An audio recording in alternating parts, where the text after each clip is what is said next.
Stari grad Bočac nalazi se tik uz branu Bočac, koja snabdijeva veliki dio krajine strujom. Svojevremeno, tvrđava je služila za odbranu rijeke Vrbas, koja je kako tada, tako i sada bila veoma značajna.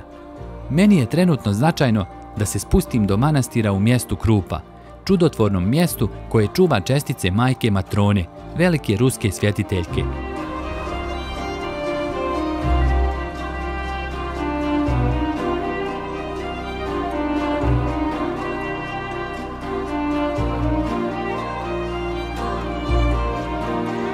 Manastir je izgrađen na obalama pritoke Vrbasa, riječice Krupa, koja izvire na posebnom mjestu, ispod velikog brda.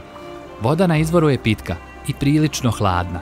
Ova rijeka posebna je što pravi nezaboravne slapove koji su rado posjećeni i koji odmaraju dušu.